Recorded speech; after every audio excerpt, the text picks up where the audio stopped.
Սիրելի ժողովուրդ, Հայաստանի Հանրապետության սիրելի քաղաքացիներ, նախ եւ առաջ ես ցանկանում եմ իմ երախտագիտությունը հայտնել Հայ ազգային կոնգրեսին այս որոշման համար, այս վստահության համար ես դա ընդունում եմ երախտագիտությամբ եւ պատրաստակամությամբ միասնաբար գնալ դեպի հաղթանակ։ Եվ դա պետք է լինի ոչ թե Հայ ազգային կոնգրեսի հաղթանակը միայն, այլ պետք է լինի մեր ամբողջ ժողովրդի հաղթանակը։ Հայաստանը հիմա գտնվում է շատ փոթորկալից մի աշխարհաքաղաքական միջավայրի մեջ, որը շատ լուրջ սպառնալիքներ է ներկայացնում մեր պետականության համար։ Հայաստանը կանգնած է շատ լուրջ մարտահրավերների առջև, բայց Հայաստանի դիրքը ծանրանում է ոչ միայն այն պատճառով, որ մենք ունենք այդ աշխարհաքաղաքական հակամարտությունների կուտակված այդ սպառնալիքները, որոնք կախվել են մեր ազգի վրա, բայց մենք նաև ցավոք սրտի այս պատմական ժամանակաշրջանում ունենք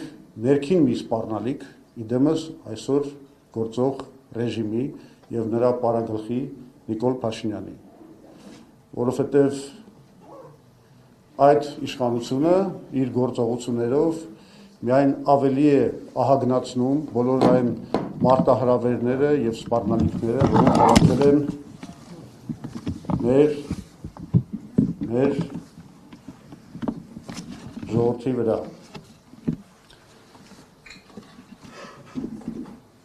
Նիկոլ Փաշինյանի արդեն երևի 8 տարվա, 7.5 տարվա կառավարման ժամանակ Հայաստանը իր իսկ սխալ եւ անտգետ ապաշնոր որոշ դեպքերում նաև ես կարող եմ համաձայնվել դավաճանական ընտրությունների պատճառով հայտնվել է եւ ունեցել է Ադրբեջանի հետ արդեն 10 ռազմական բախում։ Այդ բախումների արդյունքում, որոնք ասում եմ, տեղի են ունեցել միայն այն պատճառով, որ Նիկոլ Փաշինյանը մերժել է 2019 թվականի նպաստավոր հայանպաստ, այո, պլանը, որ առաջարկվել էր մեր լավագույն դաշնակիցների կողմից,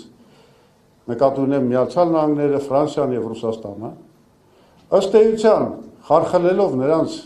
դերը որպես միջնորդի եւ որպես Ադրբեջանի ագրեսիայի զսպողի, ինչի հետևանքով մենք հայտնվել ենք այս կործանարար ընթացքի մեջ, կորցրել ենք Արցախը,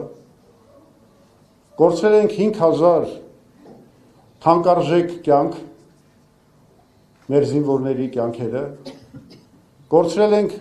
Հայաստանի ռազմավարական նշանակություն ունեցող ինքնիշխան տարածքներ, բարձունքներ, գտնվում ենք նաև Զանգեզուրի Միջանցքի կորստի գործընթացի մեջ, բայց այս ամենը, չնայած Նիկոլ Փաշինյանը հիմա փորձում է մեզ ներկայացնել, որ ինքը այլևս սթափվել է, որ հիմա արդեն փոխվել են նրա պատկերացումները հայրենասիրական մոդելի մասին եւ այլն, այս ամենը կարծես վերջ չունի, որովհետեւ մենք հիմա գտնվում ենք այսպես կոչված սողացող կապիտուլյացիայի իրավիճակի մեջ, երբ որ Ադրբեջանը ամեն օր նորանոր պահանջներ է դնում մեր առաջ եւ այդ պահանջների իրականացման վերջը չի երևում։ Դա վերաբերվում է եւ անկլավների վերադարձին, դա վերաբերվում է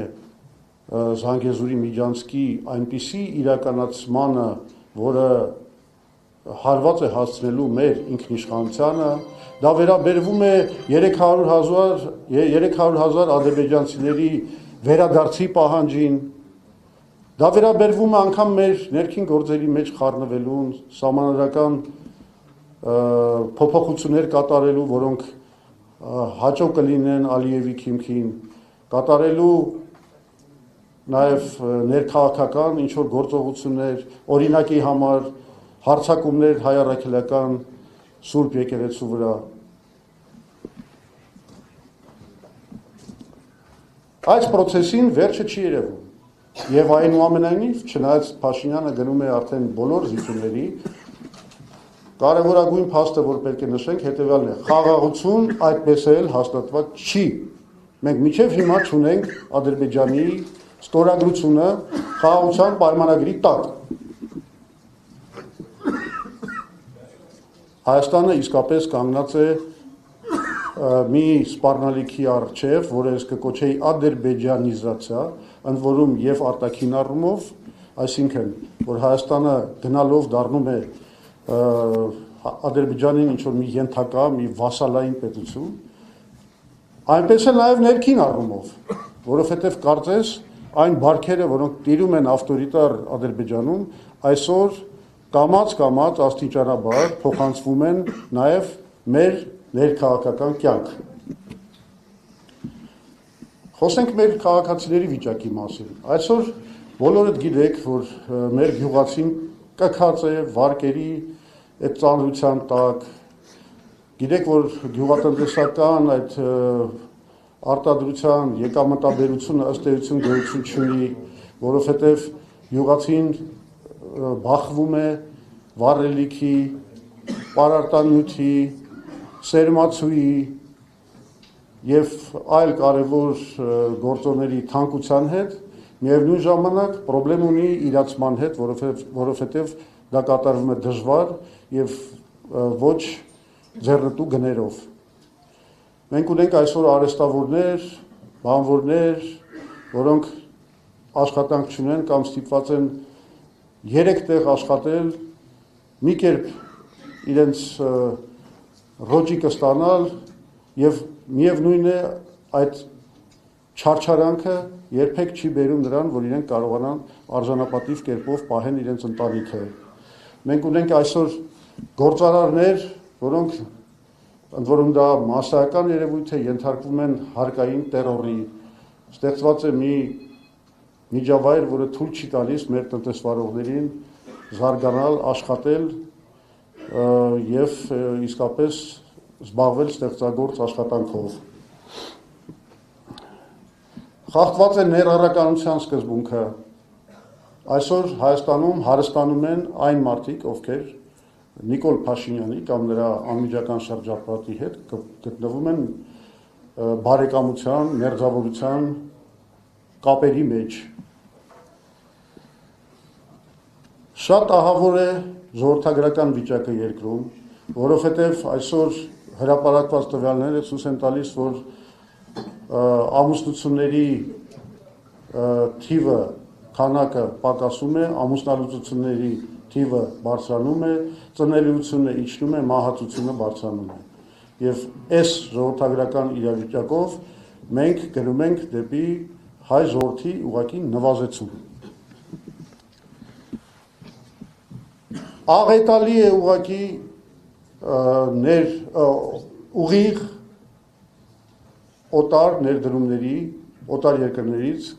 կապիտալի ներդրումների ստատիստիկան։ Եթե 22 թվականին մոտ 1 միլիարդի ներդրում է եղել, 23-ին 24-ին արդեն դա պակասեց մինչև 500, հետո 300 միլիոն, այս տարի դա կազմում է $160 միլիոն։ Այսինքն մենք տեսնում ենք, որ համաշխարհային կապիտալը առնվազն չի կարողանում ընդունել Նիկոլ Փաշինյանի այն հեքիաթը, որ ինքը իբր ապահոված է խաղաղություն եւ կայուն միջավայր ներդրումների համար։ Այս ամենը ցավոք սրտի համոզիչ է միայն այն մարդկանց համար, որոնք այսօր ուղղակի որոնց ուղեղները ուղղակի լվացվում են պետական ռոպագանդայով։ Իհարկե, հանուն օբյեկտիվության պետք է ասենք, որ կառավարությունը որոշակի աշխատանքներ կատարում է ճանապարհաշինության առումով, այլ ենթակառուցվածքների, մանկապարտեզների, դպրոցների կառուցման հարցում, բայց ակնհայտ է, որ դա բավարար չէ Հայաստանի անհրաժեշտ կենսական ապահովման համար եւ մեր տնտեսական զարգացման համար։ Ավելին ասեմ, քրոնիկական հիվանդություն է դարձել կապիտալ ներդրումների թերկատարումը։ Ու սա ես այլ կերպ քան ես ինչ եղավ։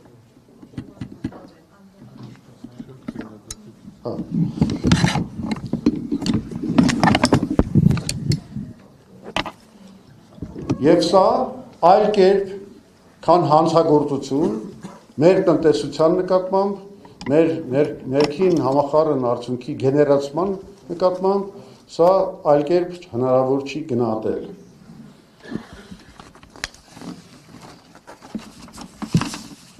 (2010 թվականից սկսվել է հարավ-հյուսիս ավտոմոբիլային ճանապարհի կառուցումը։ Եթե Վրաստանում շատ ավելի ծանր, շատ ավելի դժվար պրոյեկտը իրականացրեցին ընդամենը 2 տարվա ընթացքում, Հայաստանում մինչև հիմա կառուցվել է այդ ճանապարհի անգամ կեսը չի կառուցվել։ Սա մի բան է նշանակում, եթե Հայաստանը ունի 2010 թվականից սկսած ռեսուրսներ, նոր իշխանությունը արդեն 8 տարի ուներ այդ ճանապարհը կառուցելու համար, եթե Հայաստանը ի վիճակի չի կատարել այդ հույս կարևոր ճանապարհի կառուցումը, սա նշանակում է առաջին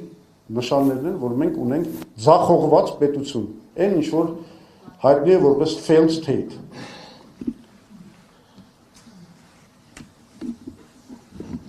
Բայց ավելի ահավոր է այն, որ տեսնելով, որ ինքը ձախողվել է բոլոր ուղղություններով,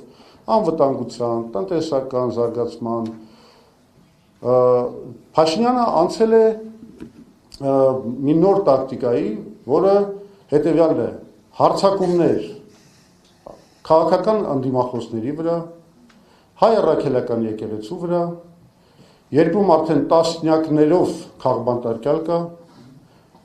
հարձակումներ ազատ խոսքի նկատմամբ, մարդու իրավունքների նկատմամբ, մեր ժողովրդավարական ազատությունների նկատմամբ, որոնք արդեն նմանվում են ուղղակի ասպատակությունների, մասնավորապես այն, ինչ որ կատարվում է հայ առաքելական եկեղեցու նկատմամբ, ոնց որ օկուպանտի ասպատակություն լինի սա։ 2026 թվականի ընտրությունները պատմական շանս են մեր ժողովրդի համար վերաիմաստավորելու անցած ուղին, հասկանալու ինչ են արել մինչ այժմ եղած բոլոր իշխանությունները եւ վերջապես ընտրելու Հայաստանի զարգացման, անվտանգության ապահովման ամենաճիշտ ռազմավարությունը։ Այդ շանսը եւ միգուցե վերջին շանսն է, որ տրվում է հայ ժողովրդին։ Հետևաբար հայ ժողովուրդը պետք է իսկապես ամենայն պատասխանատվությամբ մոտենա այս խնդրի լուծմանը եւ այս անգամ կատարի լրջագույն մի ընտրություն, իշխանության բերի այնպիսի ուժերին, որոնք ունեն ռացիոնալ իրատեսական մոտեցում մեր բոլոր խնդիրների, լինի դա անվտանգության ապահովման, լինի դա տնտեսական զարգացման եւ այլ ոլորտների։